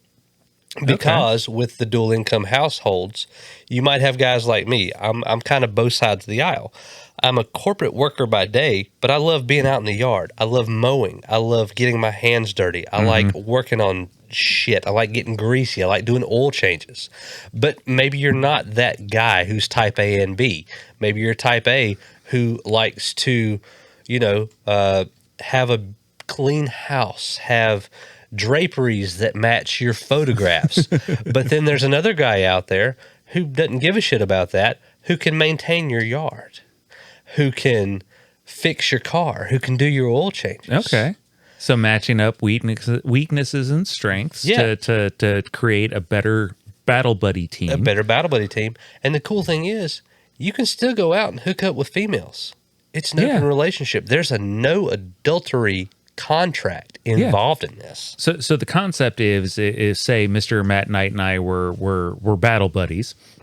If he wanted to go out and bang bitches and bring girls home and do all that's fine. Go right ahead. It's living the Lil Wayne mentality. Fuck bitches, get money, come home to your dual income household. Yeah. And high five the next day about it. Exactly. Or as he's walking in the door, I'll give him that high five as he heads to the bedroom. Yeah, and I'm gonna rub that stinky pinky right under his nose, and it's gonna be a good night.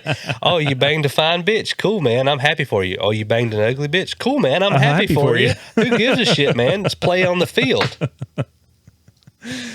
Yeah, I think that is a very plausible scenario. I think that would upset the status quo.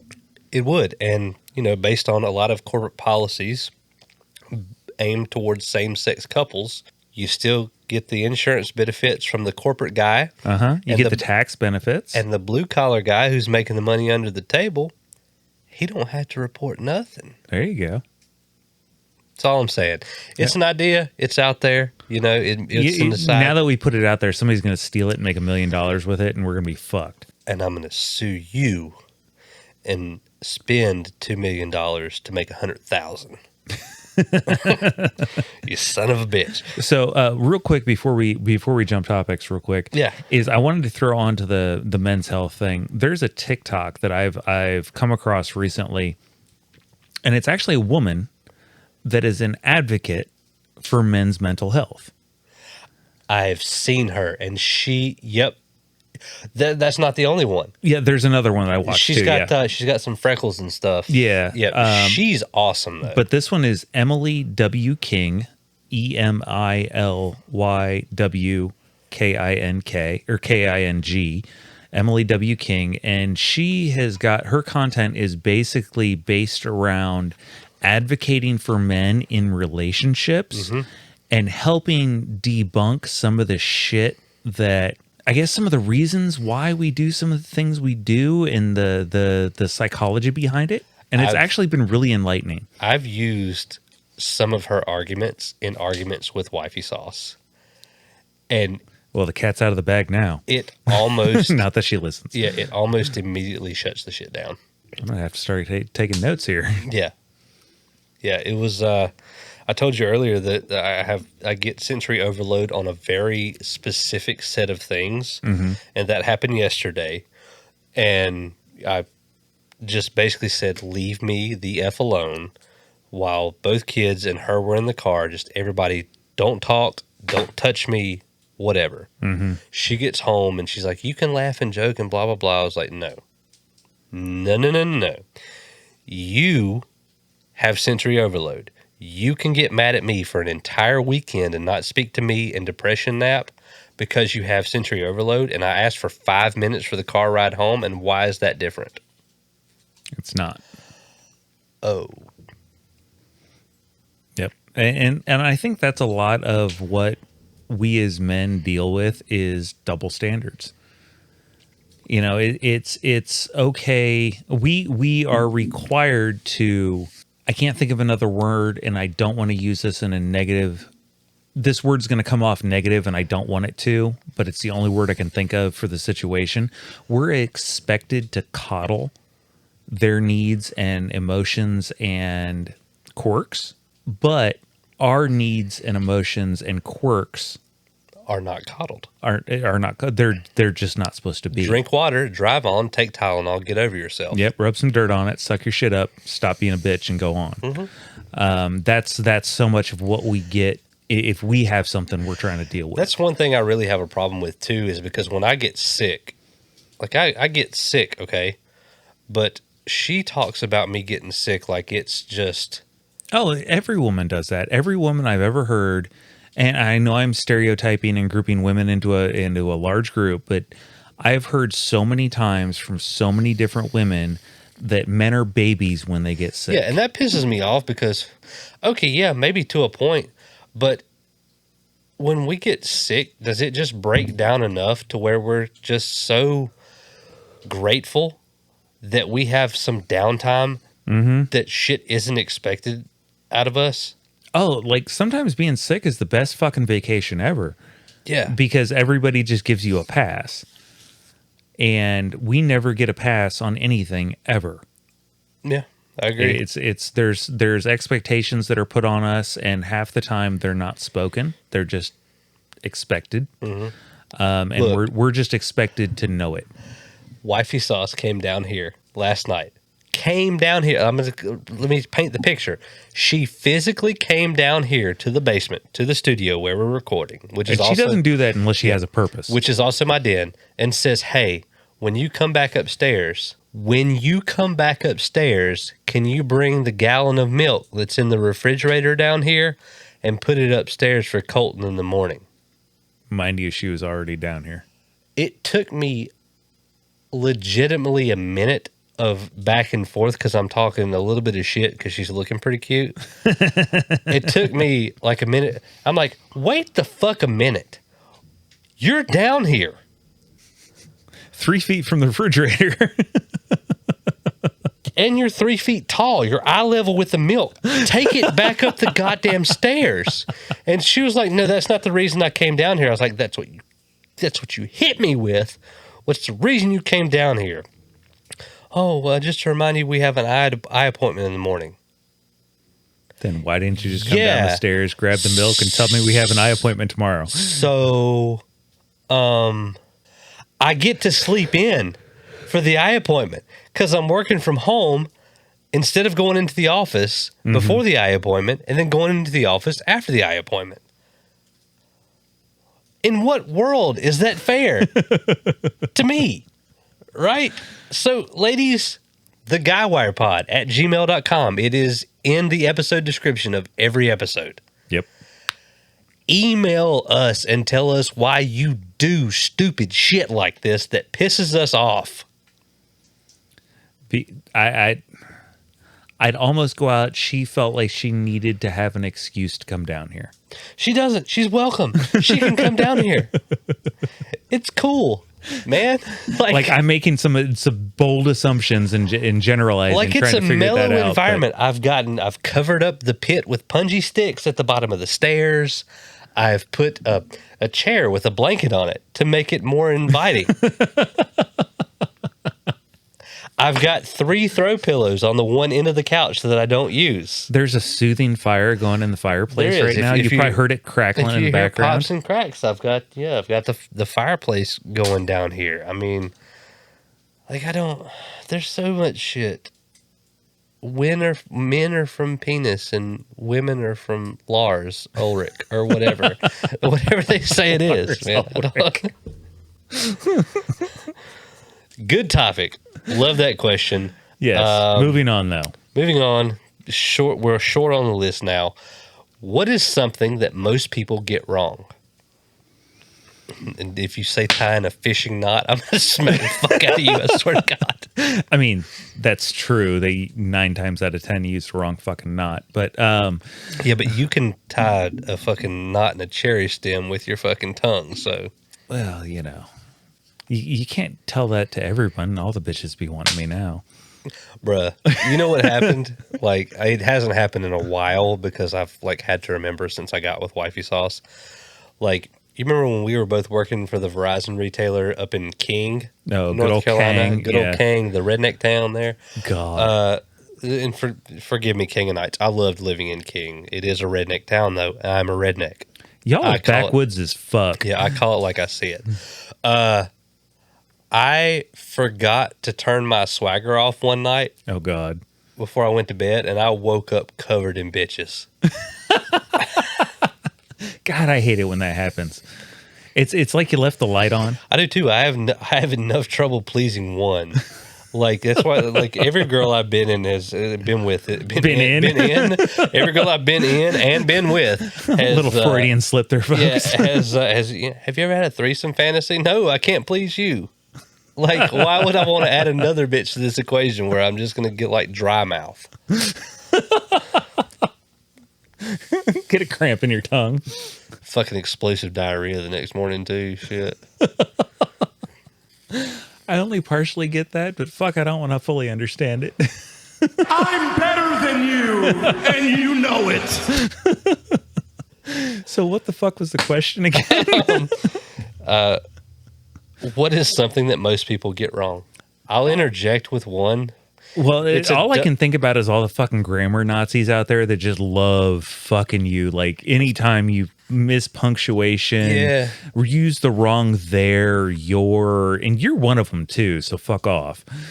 I have been, but now that pronouns are a thing, I don't know if I'm a they, them, thee, thus, thou, them, vigor, and virulence. I don't know what the fuck I am as far as pronouns go. What were the ones they made up, like vim, vigor, and zigger or something? Zay, zim. Zim, zay, zay, zim, or something. Watch out with that ziggers now. You gotta, Jesus. You gotta watch out with that one, man. I saw I'm just making shit up. I saw a TikTok today that some guy was installing solar panels, and he was like, apparently had a Freudian slip. If you don't know what that is, go look up Sigmund Freud and what a Freudian slip is. But he was trying to say, I'm coming around to talk to all the neighbors.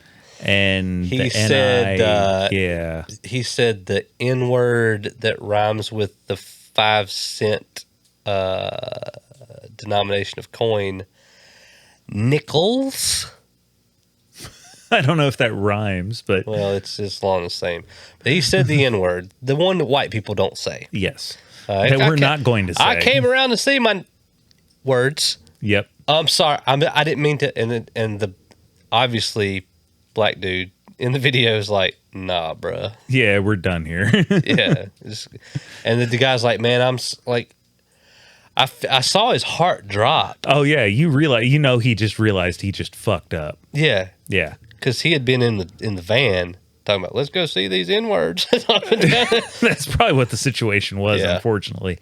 But the best part was you see him stop at the bottom of the stairs and his shoulders just drop. Yeah. And he's just like, I'm so fucked. Yeah, you're fired. You're fired from your job. Well, the worst part was he said the name of his company. He said his name. Mm-hmm. And so that's all on record on TikTok. And so this poor bastard's now probably unemployed. God, I love how we're living our lives on TikTok now. Jesus. And that's the thing. I spend so much goddamn time on TikTok too. I do and I don't. Like it's my go-to like shitter app or a commercial app. But I'll go a couple days without getting on there. Yeah. But when I do, like, then I'll spend a whole fucking day on it. Yeah, and honestly, I send you more videos than I send anybody else because I'm like, oh, he's got to see this one. Yeah. He's got to see this. I do the same thing. Yeah. Yeah, there's like 3 people I send videos to. Yeah. Well, it's like my buddy Michael that I worked at the bank with. I think I was sending him so much shit he blocked me on there. I know he has a TikTok, but all I would send, like, we had inside jokes about like Creed, Oh God, Fast and Furious, Okay. Nickelback, and Paul Walker's death. And that's the only content I would send him. And now he's not on my TikTok. So you know what I do? I copy the link and I text it to him. probably blocked you there too. Nah, he'll react to the message. So I'm like, nah, Okay. whatever. Although I will say, you mentioned Paul Walker. I sent you one recently that was just, oh my God, so bad. The Hot Wheels car. Mm-hmm.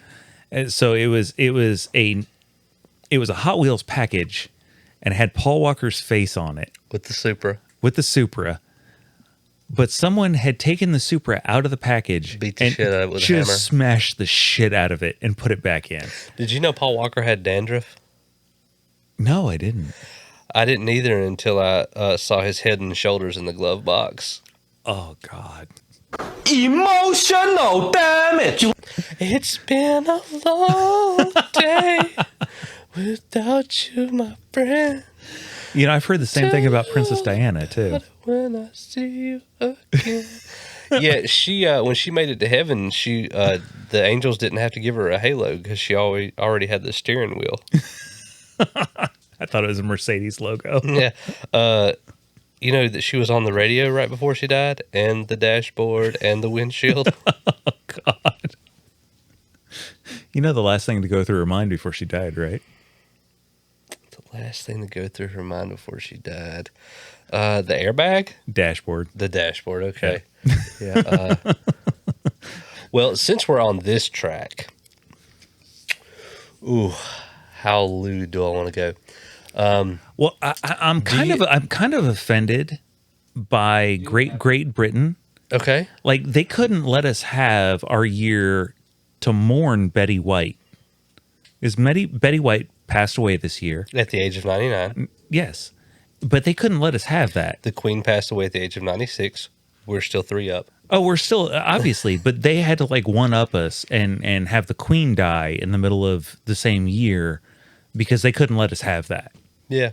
They had to take that away. They had to take Betty White away from us. Well, that reptilian, she can, go where she goes. Which one? The Queen. Yeah. I thought you meant Nancy Pelosi for a second. Sorry, I had to go there. Bingo bango. So along the lines of offensive jokes, since we're there now, how do you fit 1,000 dead babies into a telephone booth? I don't know, but I'm always up for a good dead baby joke. A blender. How do you get them out? A straw. Jesus. What's grosser than gross? What? 100 dead babies in a dumpster. Yeah. What's grosser than that? What? The one at the bottom eats its way out. Okay. Do you know what the difference between a dead baby and a 97 Ford Taurus is? No. I didn't lose my virginity inside of a 97 Ford Taurus. Oh my God. Do you know what the difference between a Lamborghini Gallardo and a pile of 100 dead babies is? I don't know. I'm still stuck on the last one. I don't have a Lamborghini Gallardo in my garage. Oh my God. What's grosser? You know what's gross? A bunch of dead babies, apparently. 2 vampires fighting over a bloody tampon. So my favorite thing to say to a vampire is "suck me harder, daddy." Oh, Jesus. Oh, God. Do you know why a dump We can't put any of this in. Oh, I am. It's absolutely going in. Do you know why a truckload of dead babies is better than a truckload of bowling balls? No. Dead babies are easier to unload. You can use a pitchfork. Holy shit.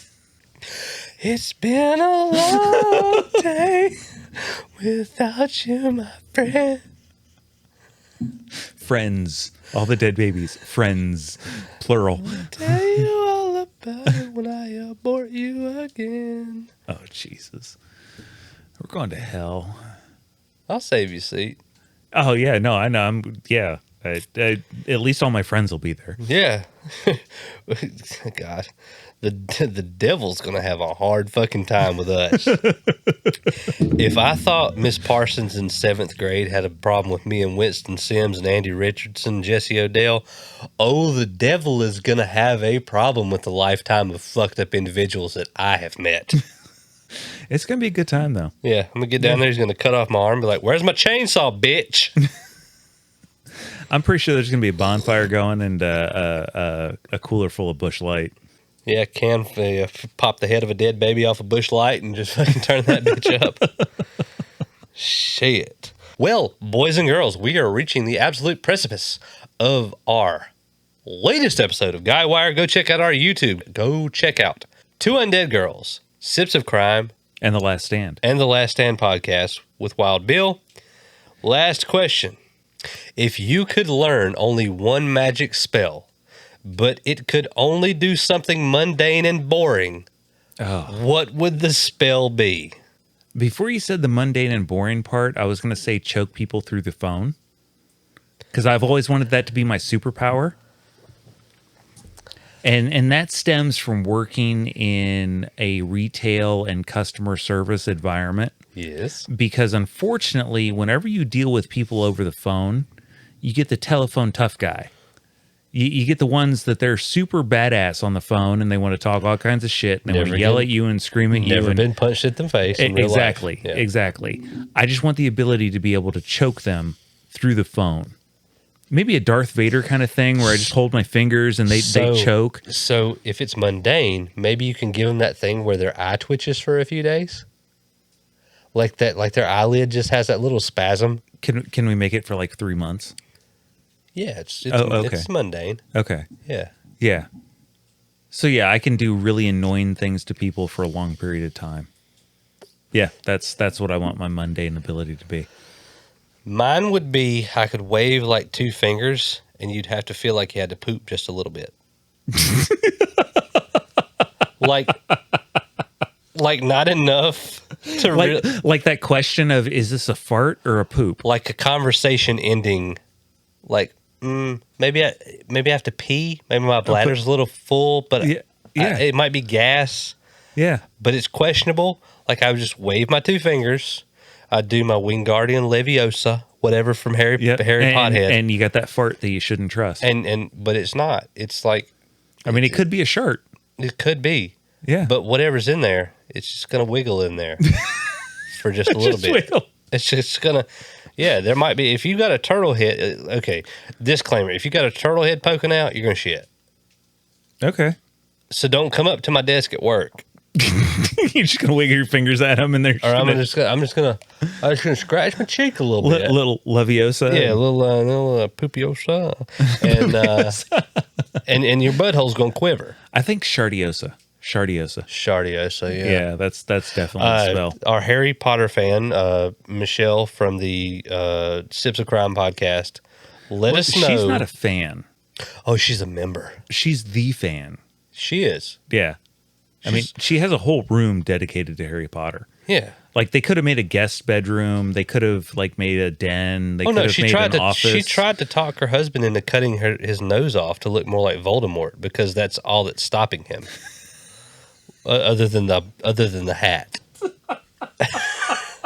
I'm officially dead, y'all. I'm sorry, Will. I love Will. He's a good dude. Jokes. He's a good dude. Great dude. But his hat is permanently attached to his head. I want to see him without a hat and a nose. No, I saw a picture of him without a hat. You're fucking with me. It was weird. I didn't know he had a head. I figured it's like a Lego where he's got the freaking round thing for the hat to stick to on top of it. I mean, I can't say much. I rarely walk out the house without a hat on. So, I mean, I've worked with you in so many professional environments without a hat, though. Well, true, yeah. Which I think it's weird maybe for you to see me in a hat because I'm always in a hat, not at work. Yeah, I'm the same way. Yeah. If I'm in a like professional setting where I can't wear one, I won't. But Yeah. otherwise, I have one. Yeah. And that's just because I have a weird shaped head. Well, I think we all do. Well, yeah, some more than others. Yeah. Me more than others. Yeah. You're definitely more Mr. Peanut. Yeah.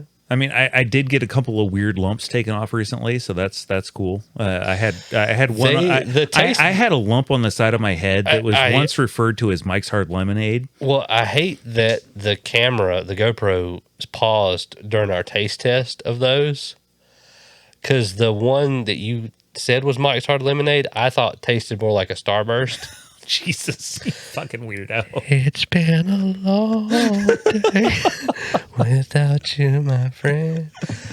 Well, boys and girls, we have reached the precipice. The precipice, the pinnacle, the Mount Kilimanjaro of this podcast. I hate to say goodbye to you as your ovacious orator, your less than humble co-host of the Guywire podcast, but remember the 8th of November, the gunpowder treason and plot. Remember the 8th of November. The date shall never be forgot. Get out and vote. Be a guy. Be a man. And you know what else? We have a slogan for our t-shirts now, guys and gals. Before you do that, I do want to throw one little thing in here, just as a reminder.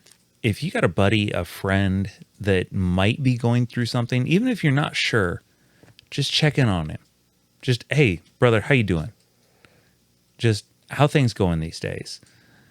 Open that dialogue, open that communication with a buddy of yours, so that if he does have something going on, or if you have something going on, that you can talk about it openly with each other, because we don't get enough support. Yes. And that is the only way we're going to deal with these issues and help eliminate the 22 a day. And the suicide hotline is bullshit. The veteran suicide hotline is bullshit. I am proud, out of my ass, to say that I have called both of those numbers and they're bullshit. The only thing that talked me off a ledge was a friend. And the Guywire podcast is a friend to all of those men struggling with mental health issues. I know we're struggling with our own, so we've been there. Yeah. Send us an email, theguywirepod@gmail.com. Include a phone number. We will call you. Absolutely. We are a support system for guys. We are here to do guy shit. Elevate men. Elevate their mental health issues, because they're there. You are important. And you are loved by us, Matt and Chris at the Guywire podcast, and men everywhere. 100%. But anyways, going back to, we have a motto. We have a motto, a slogan that we were looking to put on our t-shirts, and a new sign-off for our podcast. And this is the first time that we're using it, so bear with us a little bit. Don't just be one of the guys. Be that guy.